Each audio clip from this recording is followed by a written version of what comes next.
I'm Rob Shields, and this is Peace Talks, the podcast that covers everything to do with competitive jigsaw puzzling. Ever wondered what goes into creating the puzzles you piece together at lightning speed? Today we're pulling back the curtain with Nathanael Mortensen, illustrator of 5 Ravensburger puzzles, including 2 first seen at U.S. national competitions. We'll explore how artists craft engaging puzzle designs, who shapes the final concept, and what it's like watching your masterpiece get scattered across the table. Nathanael Mortensen, thank you for joining Peace Talks. Thank you so much for having me. I'm thrilled to talk to you. You've illustrated 2 puzzles for U.S. nationals competitions, and I want to talk all about the process of creating illustrations for puzzles and potentially even what is in there for competitive jigsaw puzzling. But first, let's begin at the beginning. What made you decide that art was a thing you wanted to do for a living? Oh, wow. That's an interesting way to put it. I wasn't really thinking about actually going into becoming like an artist. That wasn't really, that wasn't really on my mind. But when I was younger, I did a lot of art growing up. My father was an artist. He was a wood sculptor. Oh, neat. For about 10 years of my young adult life. And we had lots of pencils and paper around. And so I drew a lot. And I really enjoyed drawing. And the interesting thing is the people in our family kind of designated certain people as, oh, they're the artist in the family. And I wasn't one of them. Oh, no. And my brother and my sister, they both had really unique styles. And what my brother could draw anything out of his mind. He could just like think about something and he could draw these buildings falling over and create these crazy stories.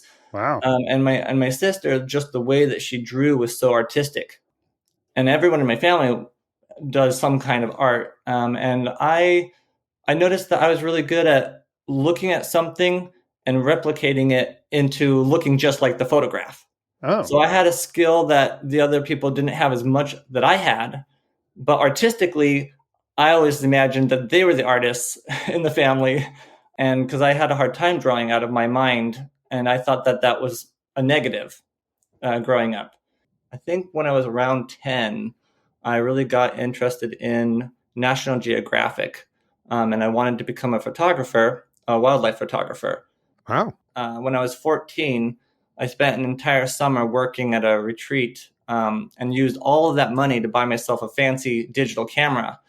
But at the time, it cost me over $1,000. And it was one of the first original Sony digital cameras that you put a floppy disk into it and take pictures. No. Like 1.3 megapixels. But that whole journey actually led to elements that I probably use today. So Really? Yeah. One thing that my brother and I really enjoyed doing when I got my camera is we enjoyed taking pictures of things and then splicing them, like cutting them out and putting them in like a collage. And so we actually took a picture of our room and then we started taking pictures of like animals and like our Lego sets. And we actually did like a backflip off of our trampoline and took pictures of us. And then we cut ourselves and made ourselves really small. And we were like doing a backflip off of our CD player. And there was like spaceships flying around and planets in our bedroom. And it was just this really creative way to enjoy that digital process, which kind of came into, I guess, collaging, but then came into like, building a room full of stuff. My interest in photography through digital photography led me into learning Photoshop. And I actually spent, when I was like 14, 15, I spent probably a couple hundred hours of tutorials of learning how to use Photoshop, which I now paint and illustrate my puzzles in. So it was actually kind of very natural and comfortable for me to use that program at a young age. And so that's sort of a development from that point of getting a camera to the point of illustrating puzzles. Were you so driven because you enjoyed the process, or were you focused on some sort of outcome? So my dad actually had wanted to buy these training videos about the entire Photoshop, all of their programs for his business. He was writing a book and he wanted to do his own layout. And so I had started learning it because I wanted to learn how to help him with his layout. But I just loved Photoshop, and I had already had a camera and I was already using it. Um, and it was more just excitement and interest in learning the program. You have a quote that I love that says, you don't have to be good at everything. Find something you love and practice it over and over again. One day you'll be good at what you love, which I think, seems like you have that lived experience, but also that is exactly how I think about folks who want to become really good at speed puzzling. Is like, if you love it, then you will enjoy the idea of practicing. Like, practicing won't be a burden, it'll be a joy, and you will just want to go and assemble. That's why, like, a lot of the great jigsaw puzzlers, they have a deep history with a love of just assembling the puzzle. Yeah. And that if you can find a way that that practice is the thing you love to do, then other things, the capabilities will come out of that. But if you have to force yourself into doing it, maybe that's not the thing for you. I love that you have that example with Photoshop, and then later on, like, learning to digitally paint, where you spent, as near as I can tell, years developing that Yes. capability. I actually spent several years developing my digital painting, from going from a traditional medium into digital painting. Um, I spent probably 2.5 years before I even started getting any kind of employment. It was just, I just wanted to learn it. I was just like, I'm going to learn this. I'm going to get good at it. And I'm not gonna like put myself out there until I get really good at it before I start using it as a ways to make money. People I've run across who have that kind of thought of, I'm not going to do anything about this until I am good enough, sometimes run into the trap of never believing that they are good enough. How did you decide that there was a moment that was worth putting yourself out, or did you sort of get dragged kicking and screaming? So I had started designing these board games, and I actually had got a very small tablet that I had bought from a friend, and it was one that didn't have a screen on it, so I had to draw on my lap but look at my screen in front of me, Mm-hmm. and it was quite challenging trying to learn the disconnect Because you spent and all of your time with a direct tactile relationship with the medium you were involved in. Is that true? yeah, Yeah. yeah, and I was also there was no real lessons or there wasn't really a lot of information about digital painting at this time. And so I started just trying to do it, and I was trying to illustrate a board game or a card game that I had designed. And I looked at my artwork and I was just like, uh, I'm just someone that really values quality, and I could tell that my digital skills were not there yet. Mm-hmm. So I actually moved away from that, and I had hired an artist. And then it was years later, like 2 years later, I decided I wanted to go back into illustration. And what kind of inspired me was the artist that I had hired. He was working on the same tablet that I was struggling with. And he had illustrated this beautiful game that was nominated for Best Artwork of the Year in Germany. And when I was talking to him, I was like, well, what tablet are you using? And from a novice, you always think that they're working on the most cutting edge Right. screens, $1,000 devices. And he's like, oh, I'm working on the Intuos 3 tablet. And it blew my mind because he illustrated these incredible things. And I was just like, but that's the tablet I've been working on. And I was like, how did you do that? And that inspired me to take the leap and really like believe in myself more. Because I was like, if he could do it, if he could make this work for him, I could do it. Right. It's like the 4 minute mile barrier, right? It just took somebody to do it to prove that it could be done, to inspire other people to do it. Yeah, and the crazy thing is that that tablet that I kind of dismissed, I actually illustrated half of the puzzle, half of the potions in the magical potions from that tablet. And it was just like getting past the mindset of that that the tablet's not good enough. In a way, it's the perception that the tool was a blocker that was really Yeah. the blocker. I mean, I'll say it's very nice having a screen tablet now. It's a lot more enjoyable. It's easier, and the hand-eye coordination is great, and it's actually less difficult on my hand. It's less hard on my hand. Mm-hmm. The other one, my hand would kind of cramp up because I had to focus more to make each line. Was there a moment you felt like you were good enough in your newly developed skill to put yourself out there, or? I guess the answer to your question is yes and no. Um, so I was developing my skills, and then I had designed a new game, and I actually fully illustrated that new game. Mm-hmm. And so I did feel like my artwork was at the level that I could illustrate my own game and be proud of it. But I wasn't really focused on trying to find like clients. And it was actually Got it. someone that saw some of the work I was doing and posting on my Facebook that was like, "Hey, would you illustrate some potions for me for my game?" And so that's how that began. So you were willing to take the leap in your own game because like it is your sort of, you control it. It's you're on the hook for it anyway, regardless. And then through that, other people started sort of drawing you out, as Yeah. it were. I assume that somewhere in the time frame between got out of school and started creating board games that you had a sort of regular career. Is that true? Were you like a graphic designer by day and a board game designer by night, or did you dive straight into the deep end? I dove straight into the deep end. As I was finishing school, I started designing games, and I used the Kickstarter platform to fund those games. And then I ended up getting my games published by two large publishers. And so I thought that that was going to be my road and my direction. And I just ended up taking some time off to learn digital painting. And by the time I was ready to design another game, everyone was asking me, "Can you illustrate this for me? Can you illustrate this for my board game?" And it just sort of became a career because I was like, well, I could use some money. I'll do that project for you, sure. I mean, that seems like a very satisfying way to develop a career. You're not getting random projects from random people. You're already at the very early stages being asked to do things that are right in your wheelhouse, and you get to pick and choose those things you most enjoy doing. Is that a fair assessment? Yeah. Anything that you would attribute that particular success to? One thing that some other game designers and game developers slash publishers have talked with me about is that when I did my project, I went and found the artist that I thought was like the best artist that I could find.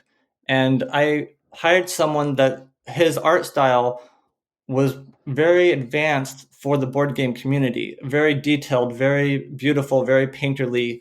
And it wasn't what you would expect in a board game. And I think that that was a huge aspect to the success of my Kickstarters was having amazing artwork. And so I always had an eye for art, I suppose, and that's how I found this artist. Was I just fell in love with his work, and he actually inspired me to learn digital painting. What was the first game you released? I know that you released the Dragon's Horde. Is that the first Yeah, it's thing? called Dragon's Horde. Yeah, My favorite is the German translation of that. von Drachen und Schafen. Back into English, that's of dragons and sheep, Yeah, which I think is a fun. It's a different way of thinking about things than Dragon's Horde might bring to mind. yeah, that was my first game, and it was published in Germany through Cosmos, and then it was also published with Renegade Games here in the States. Now, I noticed something I can't tell if is intentional or not, but there are nicely colored sheep there, which will make a return sort of later down in your illustration career. Is that just coincidental? No, as I actually don't really tell people about it. So I designed a game about dragons and sheep, and the sheep were actually inspired by a popular board game called Settlers of Catan. And in that game, you're trading sheep for as a resource to build roads and buildings and build your settlement. And I was inspired by that aspect, and I wanted to create a game where you were trading sheep. And so in the game, there's actually the dragons are trading the sheep for treasure. Um, and so I actually made them. I asked the artist to illustrate them in different colors because I wanted them to represent the different resources, but I still wanted them to be all sheep. Did those sheep inspire the sheep that would later show up in your jigsaw puzzling world? Yeah, they did inspire the sheep from my puzzle, and this the Happy Sheep Yarn Shop. I wanted to revisit that world of Dragon's Hoard, but I wanted to take it from not the perspective of the dragons, but the perspective of the shepherd. And so my first thought was I was going to create a shepherdess that was sort of a wizard who was protecting the sheep from the dragon. And there was going to be a dragon in the background, and Ravensburger didn't want the dragon. No? Well, the dragon, they felt like it would be a little bit too aggressive, too scary for the sheep. And I actually think it was a good call. Okay. And I actually think that we moved away from the fantastical idea of the dragons and the sheep world and moved into this really sweet, beautiful sheep and the tenderness between the shepherd and the sheep and the colors and the yarn. Because my wife is she actually designs knitting patterns. That's one of the things she does for a living. And so we moved it around that subject, and I think that was a really good decision.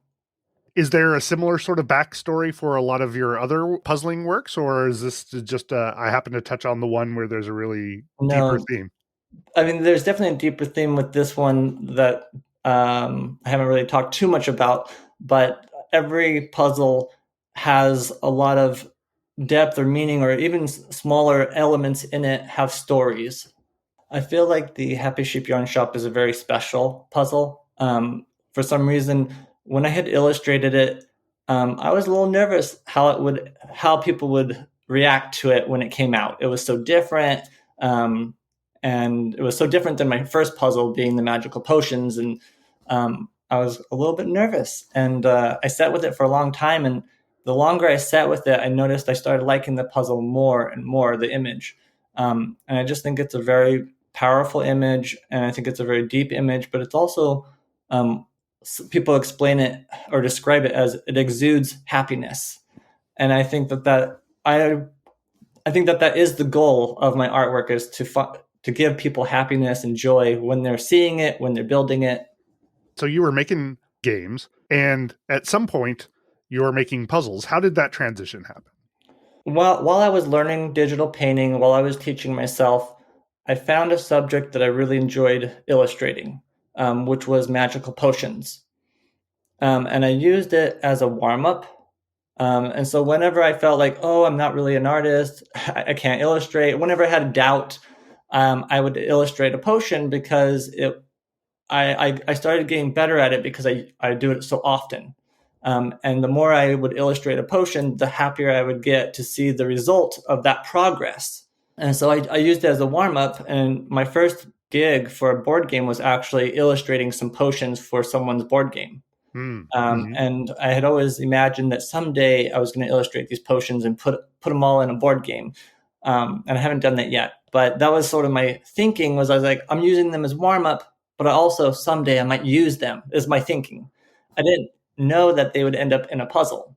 And so Ravensburger saw my potions, and they asked me if I wanted to illustrate a potion puzzle. And I had actually I had 6 potions already illustrated and a bunch of other ones that were cliented. And so we only had half the amount of potions for the puzzle. So it was like, well, they were just going to throw it together as a collage, and then they were going to publish it. But I was like, well, I only have 6. I need 6 more. So I had to illustrate 6 more. And while I was doing that, I really wanted to prove to Ravensburger that I couldn't just illustrate potions, but I could illustrate more. And so I really tried to develop each scene and add little elements to explain what the potion does. Right. And just because I saw that there was a chance that someday maybe I could be a Ravensburger puzzle illustrator. And I was like, I'm going to take it, and I'm going to work really hard, because this sounds like the career that I want to go into. Were you trying to get in front of Ravensburger? Were puzzles already on your radar, or did they literally just stumble across your art and reach out to you? Well, puzzles were on my radar. I actually had, so the artwork that I had hired for my game was nominated for Best Artwork of the Year in Germany in the game. And so I knew the artwork was really lovely. I knew people really liked it. One of the pieces actually won an award on a website. And so I actually wanted to take that artwork and put it into puzzles. And I had looked for a manufacturer for about a year. I kept kind of looking. And when I finally wanted to move forward with publishing some of this artwork into puzzle form, all of the manufacturers told me that they were more than a year and a half out from even taking on new clients due to COVID. Oh, sure. And so it was kind of this really weird thing where I was wanting to develop a puzzle, but I didn't have the means because all of the manufacturers said no. So it was an amazing time to be to be connected with Ravensburger, and then be like, "Hey, do you want to illustrate a puzzle?" They literally did stumble across your work. Yeah. So, what was the process like that first puzzle? Well, the interesting thing was they wanted me to do this puzzle and they wanted it done in a month, which currently, if you know, I work several months. It takes me several months to illustrate a puzzle. So they were like, hey, can you do this puzzle and can you have it done in a month? And my first thought was like, well, I've been doing lots of potions. 6 of them are already done. I can do it. And so I think we went over a week more than the month, but everything was like pretty much done, and they're just like, oh, just go ahead, finish those last little details. Mm-hmm. So it was a big push to get it done. As part of the process, was Ravensburger sort of checking in? Were they giving you feedback on things? Like, you haven't built a illustration that was made into a puzzle yet, and they have a deep history of making puzzles. I assume there were some learnings along the way. Yeah, there was a lot of there. I mean, the learning curve is I'm still learning. um, and with every puzzle, there's a new challenge. I'd say actually the potion puzzle was my easiest puzzle, just because it was a subject matter that I had already been doing a lot of before I'm meeting with Ravensburger. But every other puzzle has had moments where I want to rip my hair out, and I'm like, how am I going to finish this? How am I going to put this together? And it's every puzzle has its challenging moment, and I've talked with people about this before, and I've written it on my Instagram. um, there's like an ugly phase, is what I call it. And it's pretty much like 80% of the puzzle. I call it the ugly phase because you sketch, then you start drawing, then it starts looking better, and then you start adding color, then it starts looking worse, and then you start detailing elements, and then there's always parts that are starting to come together, but then you're having to shift it and change it, and there's parts that you once you go back and tackle it, it's like the beginning again. And so the puzzle is just in this crazy state that you just don't want to show anybody when it's in that state, because it's just crazy and no one knows what the vision is of how it's going to become. So they will Right. just see this raw mess. And eventually it gets tied together, but there's always a hurdle towards the end of the puzzle. There's always like, oh, I get stuck somewhere and I have to figure out how to get through something that's kind of challenging. Does it make it any easier knowing that that's got to be there somewhere? It makes it easier knowing, because sometimes, when you go through something and you have to go back and redo it and go back and redo it, and you get stuck on something that takes you like a week, I have to remember I didn't waste a week. This is just the process. With every puzzle, there's always an element that towards the end of the puzzle, they start pushing for very specific things. Usually they have a lot. They let me just go and do whatever I want, and I can develop all this stuff, and then as I'm about 75 to 80% finished with it, that's when they come in and they say, hey, can you move this over here? Can you add this here? And it's actually really amazing. The little things that they add make a really big difference. And one of the elements is in the Happy Sheep Yarn Shop. They wanted to add the purple sheep in the corner, in the foreground. Mm-hmm. And at first, I was like, no, I don't want to do it. I have all my pretty sheep lined up, the perfect line of sheep, and they're doing their thing, and they're talking and communicating with the shepherdess. But I was like, okay, they want this. It makes sense from like the perspective of a puzzler building that section, having more areas to build. And the fun thing is, I get a lot of comments about people saying that that's their favorite sheep and that they just smile the entire time they're building that purple sheep. And so Ravensburger, they really do add those elements that I wouldn't have thought about. And that's kind of there with all of my puzzles. There's a little element that they push and add towards the end. And sometimes it's just a matter of there's just saying, hey, your eye's getting stuck right here. Like open this area up because the eye needs to keep looking at the whole image. That was actually on my mushroom puzzle. At the last minute, there was a little area that they wanted me to rework because they felt that the eye kind of got stopped there. And I wouldn't have recognized it. I'd been working on it for several months. Correct me if I'm wrong, that sounds like a relatively specific consideration that maybe if you're doing illustration in general wouldn't come up as much. Like this is a very sort of tactical, like in you're trying to do things for the engagement of the person putting together a puzzle. Do you find that you're kind of more picking up on those kinds of things? So I was going to say, I think it's both ways. I think that whenever you're illustrating any illustration, there's certain like rules that you're trying to accomplish, and one of them is you don't want the eye to get stuck anywhere. That is something that you don't want to happen. Got it.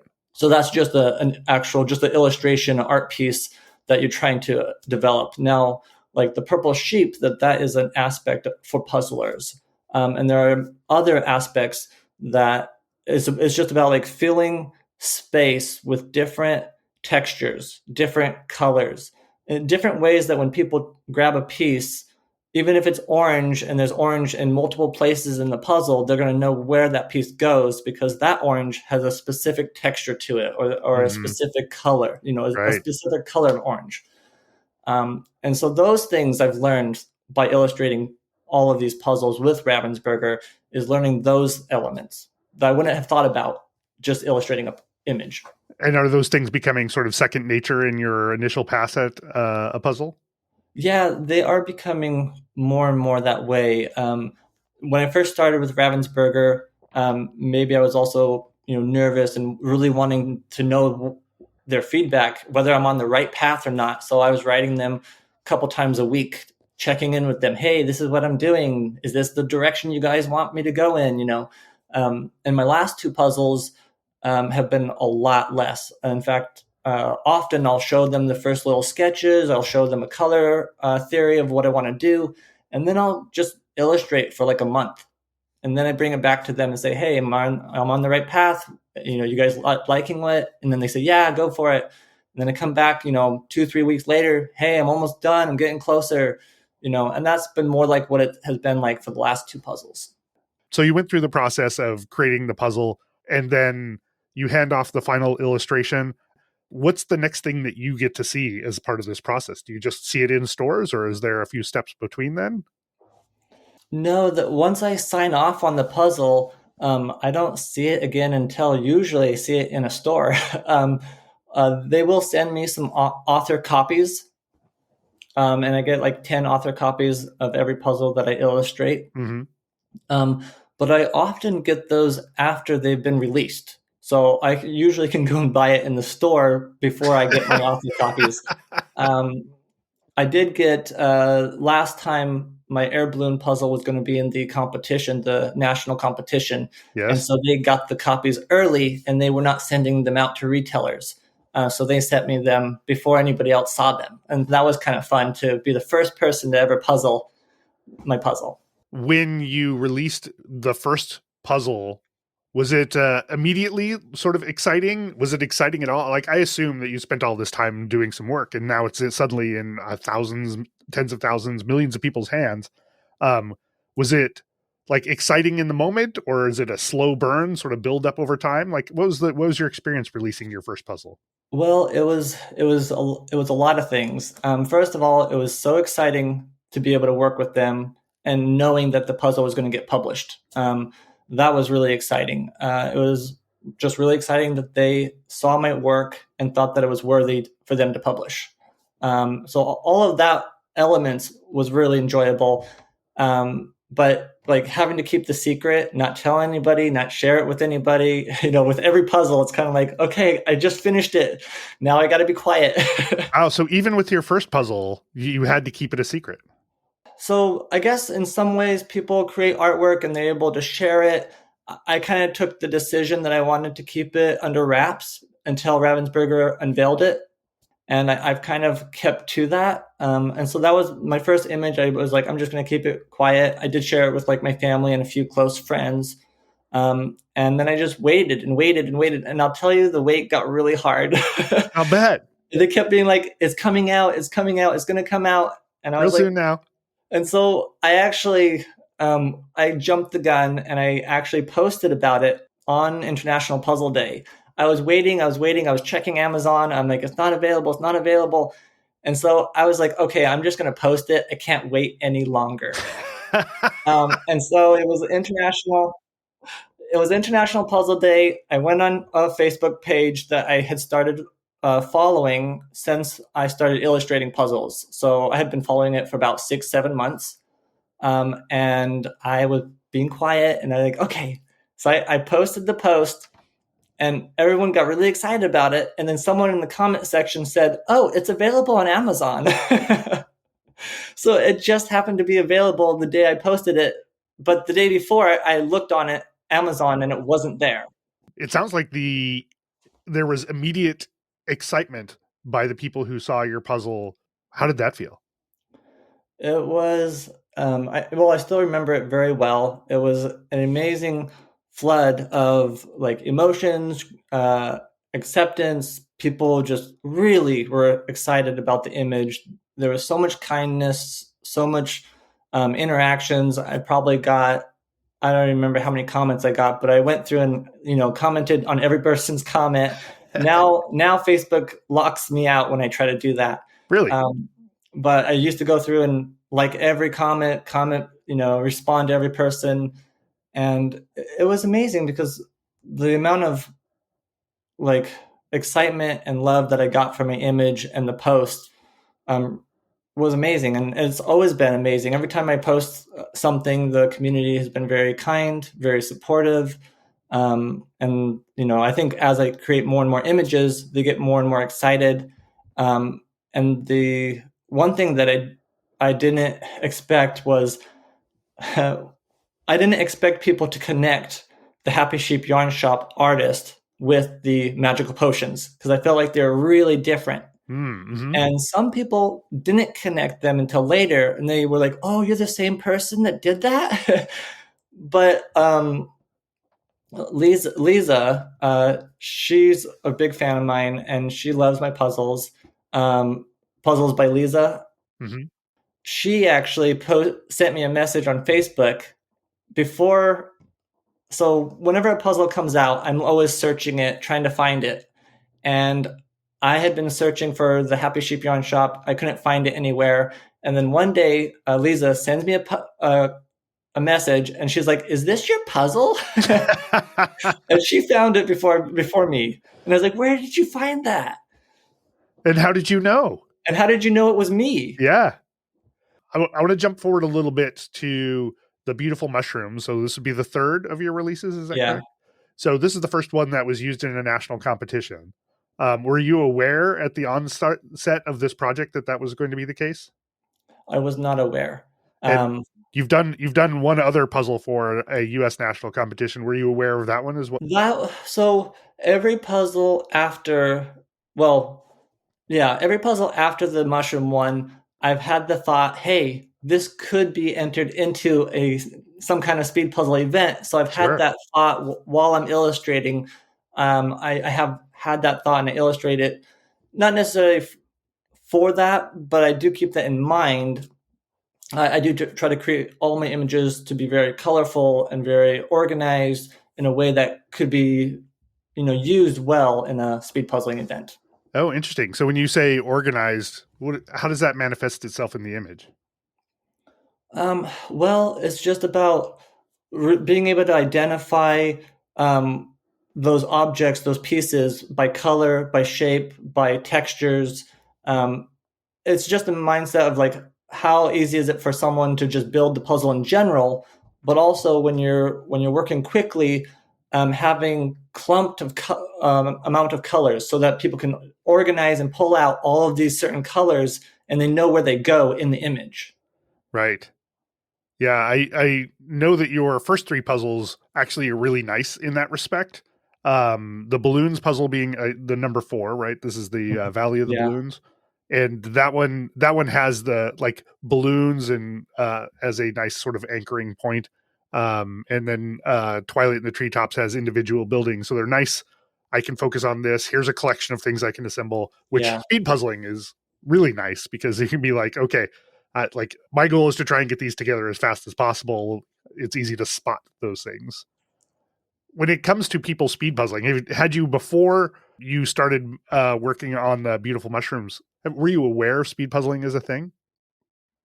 Well, I had watched the World Championship live on YouTube, Mm, so I was aware of that championship. I wasn't aware that my images would be in a competition, and I'm trying to remember if I was illustrating it while I was watching or whether I was finished with it at the time. I don't remember, um, but it was very exciting. It was very I've actually loved sports my whole life. I played soccer. I played many different sports growing up, and so and I played chess, obviously, because it's like a sport, but it's like a game. hmm Um, and I just really love sports, and I love how they bring people together and communities, and that you're trying to beat your own record, and you're trying to be the best that you can be. Right, It's not necessarily about not necessarily about like winning against someone else or like right. beating them into the ground. It's just like when I played soccer was like I didn't even really care about did we win the game. My thought was, did I play my best in this game? And that's always how I always thought about it. So it was in some ways a fairly natural feeling to see your puzzle being dumped onto a table and people attacking it as fast as possible. No, nothing natural about that. Um, but leading up to that, so I did know about the mushroom image. Ravensburger came to me, and that was the first one that they asked me to create. So the first two were ideas that I kind of brought to the table that I had already created to some degree. And then the mushroom one, I guess they had learned that the mushrooms were trending, and they saw a few mushrooms in my potion puzzle. Right. One of the potions is poison, and they put some mushrooms in the background. And I guess they made the connection, and they asked me to do this one. And so I knew it was trending, so I knew that it had the ability or the possibility to do well. And so I put a lot of effort into it. In fact, that puzzle took me twice as long as any of my other puzzles to Interesting. illustrate. So something that was kind of pushing me forward was I had this dream that I wanted to have one of my products in Barnes and Noble. Magical potions almost made it in there, and then for some reason, it's not that they didn't pick it up; it's just the way that things came out, they didn't end up picking it up. And so I was like, "Oh, I could get a puzzle in Barnes and Noble." So when I illustrated the beautiful mushrooms, I had the intent to try to make it like the best puzzle that I possibly could make it. Put a lot of time, a lot of effort, a lot of love into making it the best puzzle I could, hoping that it would accomplish that dream of mine, and it did. It actually did become my first product in Barnes and Noble. That must have been amazing to have realized that. We have a finite amount of time here, so I'm hesitating to ask a bunch of other questions, but I just want to say that like one of the things about the mushrooms puzzle is just the windows into different worlds that it represents. I know a lot of people really enjoy puzzling because of the worlds that it takes them to, and they really sort of live and breathe in that world. And I can imagine that for this, like even for me, who's that's not particularly an effect of, it still draws me into every different situation that you have in these. Like there's a mushroom, but it's not a mushroom. It's a mushroom in a place, in a time, in a sort of Mhm. mythology, even. Well, the mushroom puzzle was actually the first. It was the first puzzle that I started hiding elements into, Mm, and I started while I was developing the image.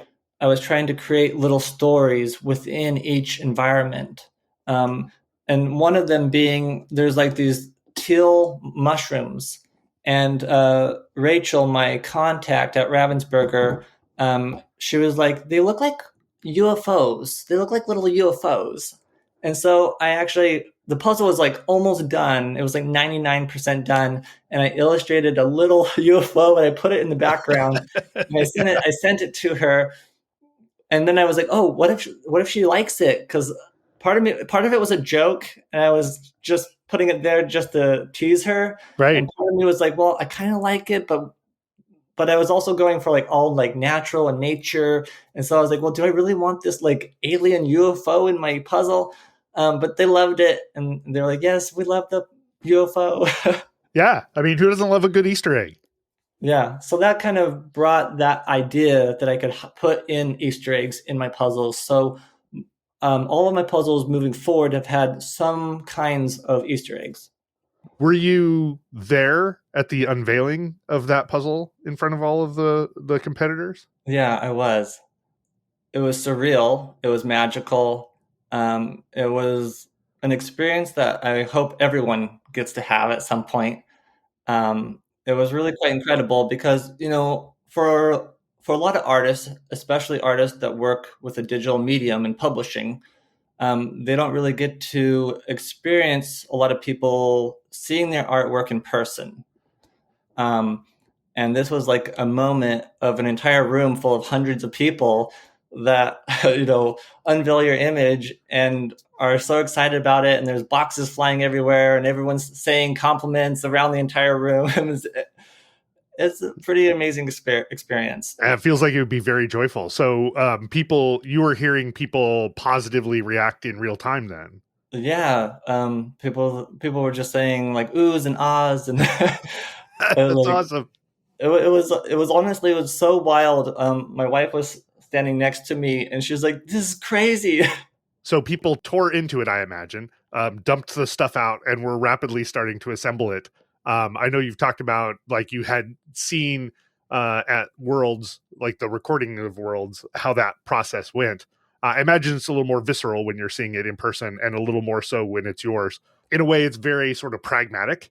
They're appreciating it in a moment, but then the work begins. It's hard to like completely answer that question because there's a lot of emotions. So many like incredible emotions of just being there, being in the moment, being part of the event. Just having them all unveil your image. Like no one had seen this puzzle. I had not talked about it. No one had seen it for, I don't know, 9 months after I illustrated it. I was just being quiet, and it was just that amazing experience. It's a really incredible way to unveil something, but it was just wonderful to be a part of it. Everybody there was so kind leading up to the event. And then after the event, people just came and talked with me and told me how much they loved doing the puzzle. Everyone was like, well, I'm going to have to go home and build it slowly now. Yeah. Um, but it was really wonderful. What was it like? Because this was part of the team competition, which means that there were multiple puzzles. I assume that at some point somebody is finishing a puzzle, dumping it back into the box, and moving on to the next thing. They don't have the chance to linger. The interesting thing was, because this was a theme that Ravensburger had done a bunch of research and they knew it was trending, they wanted to unveil it first in the competition. Oh, nice. So out of the puzzles, they actually built 3 puzzles during that team's competition. And so mine was the first one that they unveiled. And so I got that really like awesome thing where everyone was building my puzzle all at the same time. Like there weren't people building mine and someone else's at the same time. Right. Every table had my puzzle on it. And then of course, as soon as the first person was done, they had to rip it apart and throw it back in the box because they had 2 other puzzles to do. Did you have any idea how fast people might be done with your puzzle? I honestly had no idea how long it was going to take. But the team that won, I believe they did it in like 54 minutes, which was incredible because, Yeah, it's a 1,000-piece puzzle, just up and then down real quick. well, the fun part about the competition was before they unveiled my puzzle, there was a room set aside where people were building these smaller puzzles, and they were timing themselves, and they were like 100-piece puzzles, 200-piece puzzles. And I built one as fast as I could, and I timed myself. And I was like, oh, I did it pretty good. I was pretty proud of it. It took me like 21 minutes or something for like a 100-piece puzzle. Right. And I went and looked at the time, and I was like the slowest person on the entire thing. But so it really gave me a lot of perspective. I'm going to guess you hadn't done much speed puzzling attempts before that. That was my So, first. so everybody else had signed up to be there specifically for a speed puzzle competition. So not surprising that they might have a little edge on you. You had to practice it a couple of times. But this was not the last time that you were attempted to speed puzzle a puzzle. Yeah, so ever since then, I've really enjoyed. Every once in a while, my wife and I will pick out a small puzzle and we'll put it on the table and we'll try to see how fast we can do it. So far, she has beat me every time, but I'm getting closer. Is that right? I'm closing the gap. That's amazing. Do you guys do like a 300 typically when you do something small? So the largest we've done is a 500 piece puzzle, but yeah, the usually 300 to 200 is usually kind of the area we like to just buy something and kind of see how fast we can build it for that practice. But we're wanting to grow to a larger piece count. And you've been in at least one competition now. Been in several competitions. Most of them were local through like the library or a local board game store. And those ones we actually won, which we were very excited about. But there was only like eight teams. Well, that was still felt really good because the practicing is showing that it's going somewhere. But the first time, really before I did very much practicing, Diarn had written me. Darren Healy from the Australian JPA. Or she wrote me and asked me if I wanted to participate and be a part of her team in the Canada National Speed Puzzling Competition. And I was so honored that she asked, but I was like, I'm the slowest puzzler. You don't want me. And she was like, Alan's pretty slow too. You guys we just do it for fun. Right. And so we were like, well, I mean, if you really just want to do it for fun, we'll come out and we'll do it. And so we drove to Canada, which was about a 9-hour drive, a beautiful drive. And we got to stop at the Niagara Falls, which I had never seen. And then we went to the competition, and my wife and I partnered up for the pairs team. And then we all did the team together.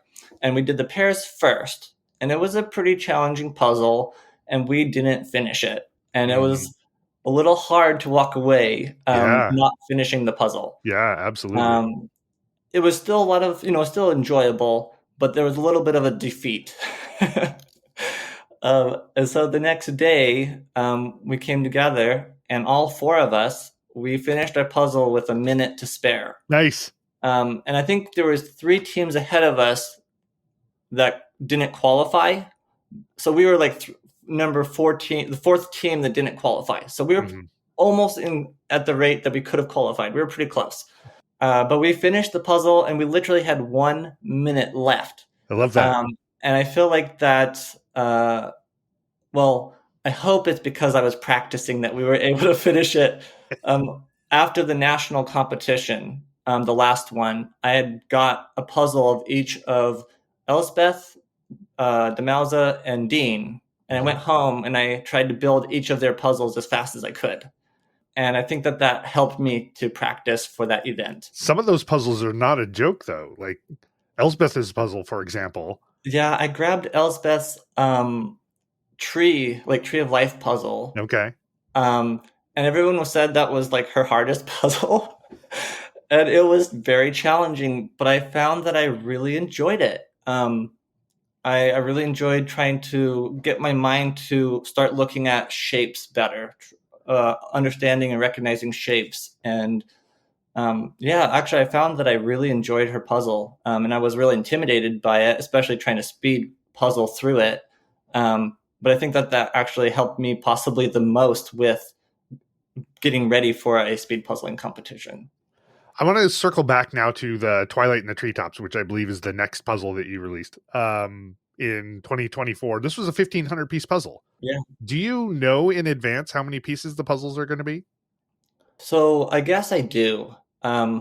They usually tell me, so half the puzzles I've created were my ideas, and half the ideas were ones that they asked me if I wanted to do. Oh, interesting. And so Yeah, they've asked me about the piece count. They said, could you do this in this piece count? So I did know the piece count before I started. And does that necessarily imply a physical dimension? Yeah. Yeah. Okay. Well, actually, I guess one of the puzzles, I thought it was going to be a 1,000 piece puzzle, the air balloon puzzle. Hmm. And so I actually had illustrated it to be 1,000 pieces. And I illustrated the dimensions of 1,000 piece puzzle. Last minute, they were like, well, the competition wants it to be a 500 piece puzzle. Got it. And so we actually, it wasn't too difficult. I had to add some different dimensions to it. So I had to illustrate a little bit of extra around the outside of that puzzle. Um, Why is that? just because the dimension didn't match up. Oh, I see. The So it was a smaller puzzle, but also different width and height. different ratio. Yeah. Oh, interesting. It was actually thankfully not too difficult on that puzzle. Whereas the 1,500 piece puzzle, I had illustrated it and I was almost done with the 1,500 piece puzzle. And then they were like, hey, do you want to push it up to a 2,000 piece puzzle? And my computer was already struggling. It was crashing all the time. My computer was barely running through the files were just so large. And I was like, I don't know if my computer could handle trying to make it a larger puzzle. Um, and I was like, well, I'm also almost done with it. And the difference between the treehouse puzzle is a lot of there was so much detail. I mean, a lot more detail than the 1,000 piece air balloon puzzle that I had done. So much more detail. And it was actually kind of a special detail that I had created in a unique way. And I couldn't reduplicate that as easily. So expanding that canvas would have been much more difficult. So I Got was it. like, no, let's just leave it at 1,500. But I will say, after building it, I think it might have been my favorite puzzle to build of mine so far.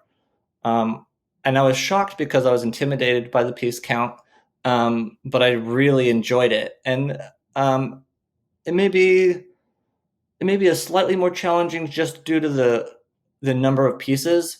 Hmm. But I found it to be quite like not as difficult as I imagined.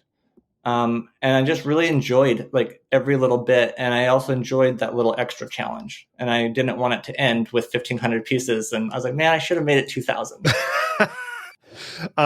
Did you have a concept going into this? Was this something that you pitched or something that Ravensburger was asking for? Okay. So the potion image, even though they asked me to do that one, I had already had half the potions illustrated. So I kind of think of that as my own vision and idea. Hmm. The Happy Sheep Yarn Shop was my idea, based kind of inspired by my game that we had talked about. Yep. And then they came to me and asked for the mushroom one. I think half because they saw that one of my sections in the potion image had mushrooms in it. And they thought, you know what? Nathaniel could do a really good mushroom puzzle. So they Yeah. came to me and asked me to do that one. And then after that, they actually asked me to do the air balloon one and the treehouse one. And they said, "Can you do the treehouse one first?" And that's the only thing they told me: treehouse, air balloon puzzle. Everything else, I figured out how I wanted to do it. Really? So they just said something to do with tree houses, go. Yep. Wow. All right. And so you had mentioned earlier that a lot of your puzzles have sort of a in-universe story, or at least a place that they inhabit. Did you have an idea like that from the get-go with this puzzle, or? Okay. So probably my favorite place on Earth is the Redwood Forest. Oh yeah. Good I just choice. absolutely love it. I used to live 2 hours away, and we'd go there all the time. And it was just a really special, magical, place, beautiful place. And so I've always wanted to like illustrate that magnificent, large trees and beautiful forest. And I remember I was at the competition. They unveiled the mushroom puzzle, and Sarah from Sarah Does Puzzles came Hmm. to me and said, she was asking some questions like what I want to do next, and I said, well, I really love the the redwood forest. I'd maybe love to do a redwood forest puzzle. And she was like, "Oh, I love the redwood forest," but then she was like, "But there's like lots of brown and not a lot of color." She's Not a lot of instantly like, pragmatic about it. it wasn't like the mushroom image with all the crazy different beautiful colors. So that made me think, huh? So I have to illustrate that beautiful scenery, but I have to create some other elements that other than just these big brown trees. Right.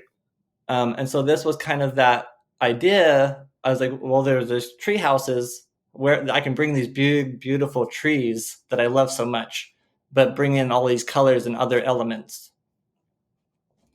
The general idea was to build upon sort of a vision you had about the redwoods and sprinkle that with a little bit of magical whimsy and also color and light so that people could puzzle it. So it was all Sarah's fault, is what you're saying. Yeah. Well, I had thought about, so I made all the roofs. All the roofs are different colors, and that was kind of my idea to keep those different large areas of color, to so that people would be like, oh, the red goes here, the blue goes here. I imagine that you have been developing a fan base up to this point who's enjoying your puzzles. And so were they even more excited to see this puzzle come out? I think that they've been very excited about all of my puzzles. I think with the 1500 one, another reason why I didn't jump up to the 2000 pieces was I really wanted all of the fans to be able to build it. And I know that a lot of them, their most popular puzzle is 1,000 pieces. Mm-hmm. And not everyone wants to tackle a 2,000, 3,000 piece puzzle. So I wanted to keep it at that 1,500 instead so that it could be enjoyed by more people. You had mentioned earlier that there are Easter eggs in some of your puzzle, and I think we touched base on the Happy Sheep Yarn Shop image over the top of the couch here. Are there other Easter eggs? Because there's a lot of, I mentioned earlier, there's a lot of like silhouettes. So there's an opportunity for sort of background story, and potentially there's a lot of detail. So there's a lot of other opportunities for Easter eggs. Anything else that folks should be looking for here? Well, this one I just really enjoyed illustrating a bunch of little animals and hiding them throughout the piece. And some people count them up and then they tell me how many they found of each. Has anybody got them all? Close. Oh, interesting. So there's still a challenge out there. I mean, I've told people how many there were out there, and they eventually found them all. But on their own, they didn't find all of them. So there's a lot of little creatures in it. So you were asked simultaneously, it sounded like, to do both the treehouse and the air balloon puzzles. Did you do them in any particular order, or like did you do the treetops first? That was released first, or? Yeah, they had asked me to do both the puzzles, and then they just asked me to start on the treehouse one first. So I had them already lined up of which ones they wanted first. But the treehouse puzzle, because it was a larger piece count, I really wanted to add that extra detail, and I spent 4 months illustrating it. It was a beast.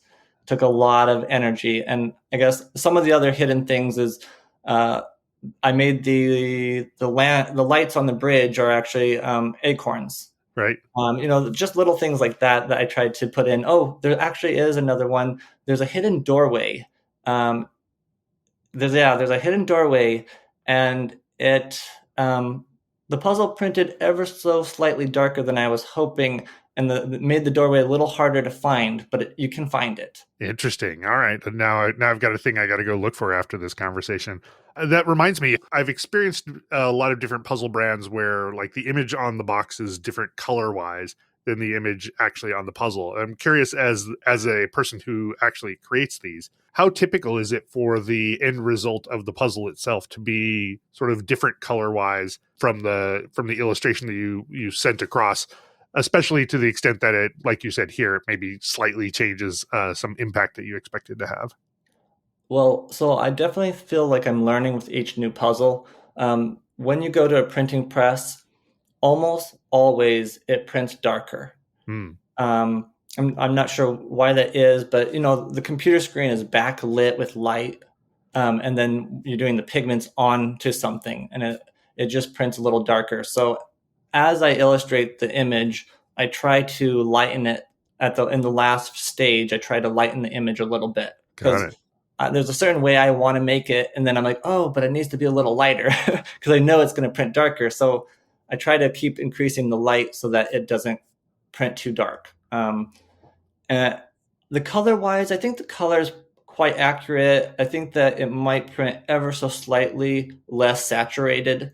Mhm. And so now I am trying to add a little saturation at the very end. It's just it's kind of like we'll see how it turns out, and then the next puzzle I'll try to figure out how to adjust those things a little bit more to be more accurate to my vision. So Air Balloon Valley, the last puzzle that I'm aware of you having released, Yep. was released as a competition puzzle. I know you've talked about, like, you don't like to talk about the puzzles before they're released, sort of as a matter of course. But another one that you probably needed explicitly to sit on, keep a secret. I had the pleasure of chatting with you really briefly right before this one was released to everybody. I got to watch you actually as this puzzle was being unveiled and people were diving into it. I'm wondering if it had the same sense of wonder and awe and excitement and all the other feelings that you felt the first time around. Now that you're sort of an old hat at this, you're now seeing this unveiled for the second time. Well, so I'd actually say that the emotional impact was larger. Mm, I think part of why is that my first time I went to the competition, there was a few people that knew who I was before, and there was a lot of people that didn't know who I was. yeah, And a lot of people learned about who I was at that event. sure. And so the second time I went back, it was like seeing a bunch of friends. Almost everyone knew who I was. Yeah. And that was a really big difference. And then the puzzle was also literally the last puzzle unveiled at the competition. So my nerves kept building and building and building. And people kept asking, so is it in the next competition? Is it in the next competition? That's right. And it just kept being like, I can't say anything.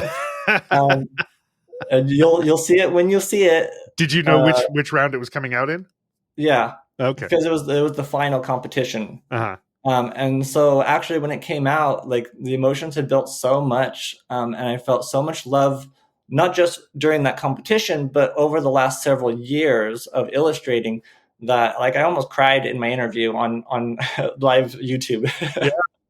Like I got choked up for a second. Yeah, I was going to ask how this journey has been for you. Like, I can imagine, like you said, that you were interested in jigsaw puzzles from the onset, but I feel like at that competition, for example, you were signing puzzles, and the line just went on forever.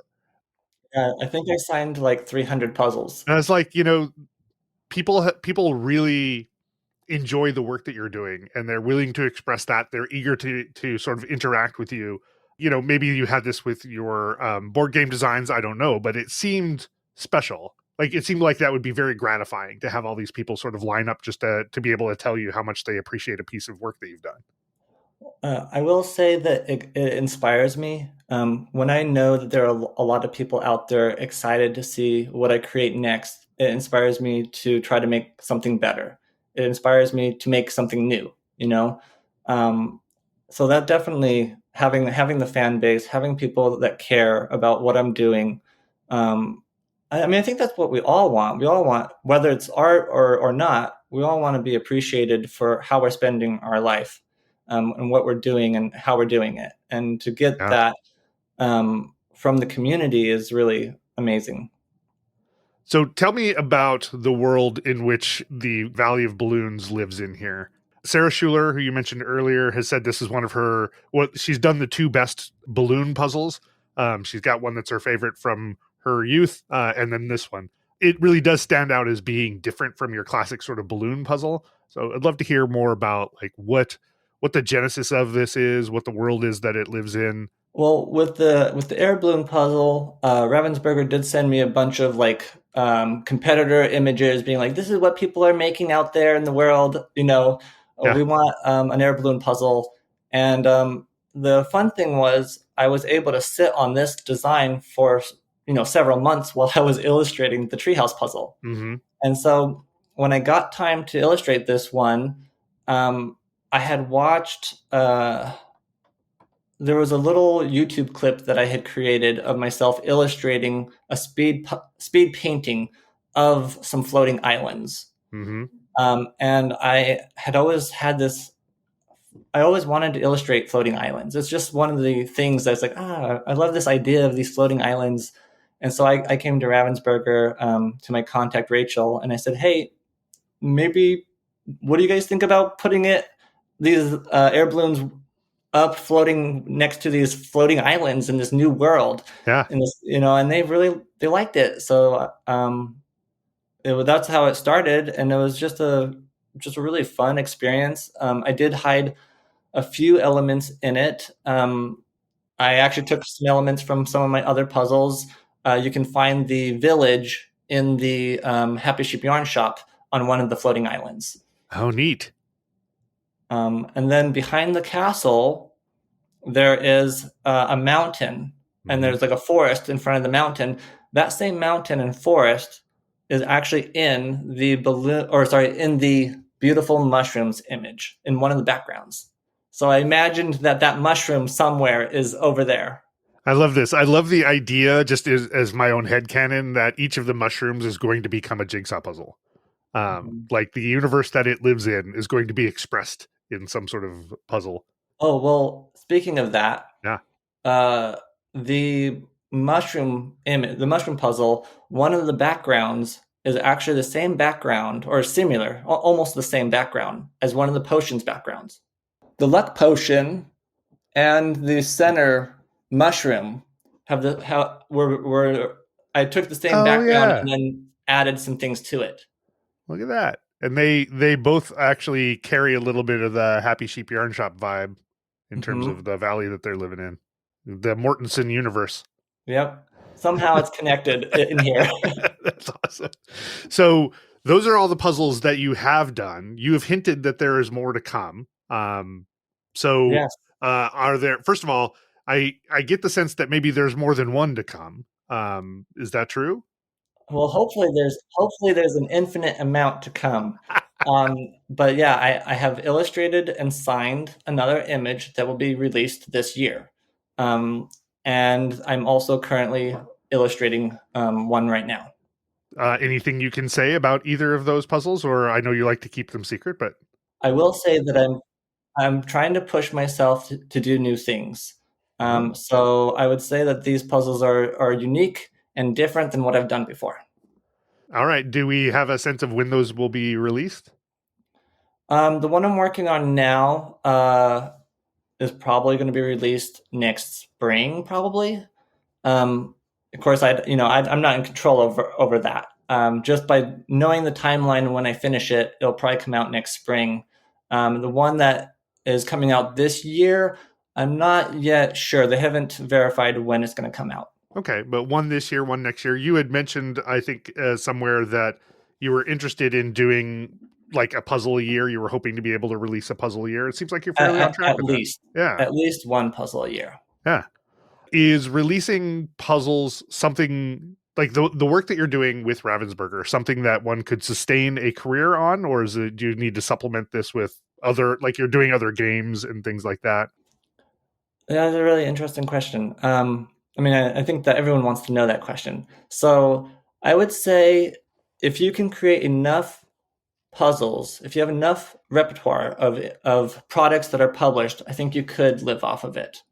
I'm not quite there yet to be completely able to live off of just my Ravensburger income. Do you get like a residual off of this? Is it paid up front and that's it, or is it an ongoing sort of as they sell more, you get some part of that? Yeah, so there's two ways that they do it, and I don't think that they would mind me sharing a little bit. So you can either do a one-time payment, which is usually larger than what you would get in advance. Sure. Um, you can do it that way, or you can get an advance, and then depending on how well the image sells, you could make more than the other way. And I've chosen to do all royalty base because Mm-hmm. I like that idea. I love that my stuff is going to sell how well it's going to sell, and that's how much money I'm going to make. So if it sells really well, I'm going to be really happy. Right. It gives you a stake in the game. It gives you a stake, and I'd rather get less money now and have money coming in for years to come. So every new puzzle you release with them is another opportunity for added income stream. Yeah. So currently, all of my puzzles are still in print. Hmm. So that I will this year I'll have 6 puzzles out. So that will be income from 6 different sources. Right.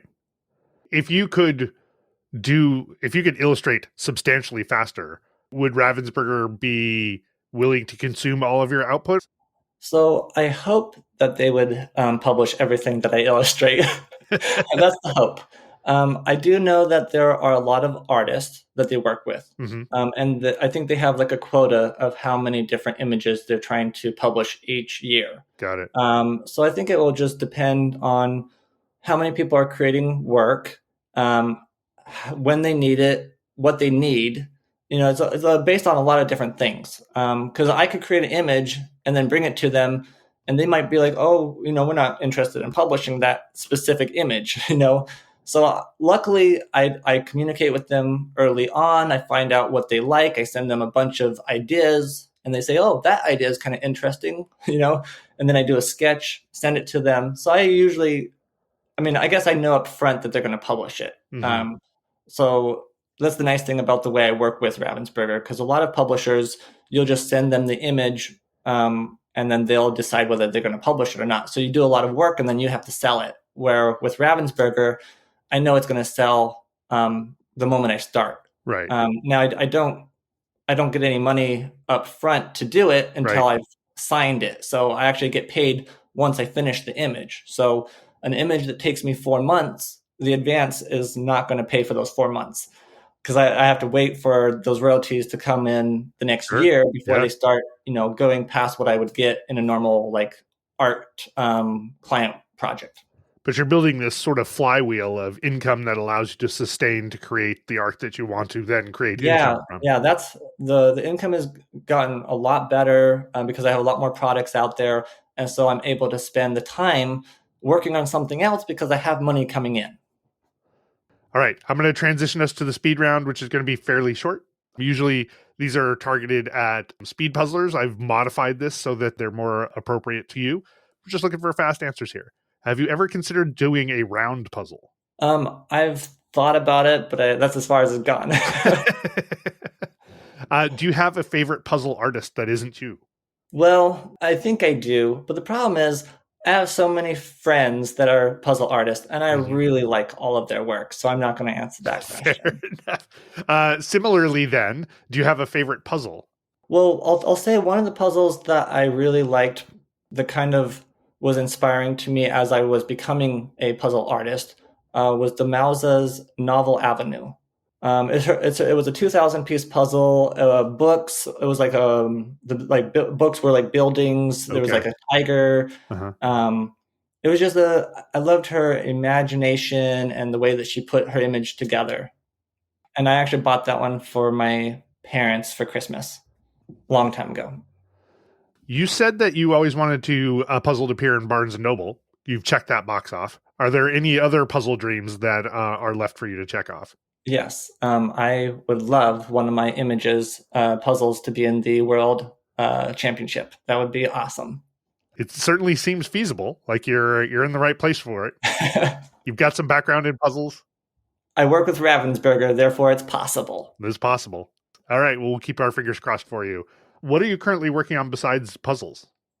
I recently got back into game design after taking a long break through learning digital painting and then illustrating all of these puzzles. It's definitely a part of life that I really enjoy. I really enjoy the building and designing and developing a game that then people can go and play and have a lot of fun. That experience with families. So I recently got back into designing. I have 2 new games that I've designed that I'm hoping to get signed. Anything anybody can see, or are those still in progress? They're still in progress.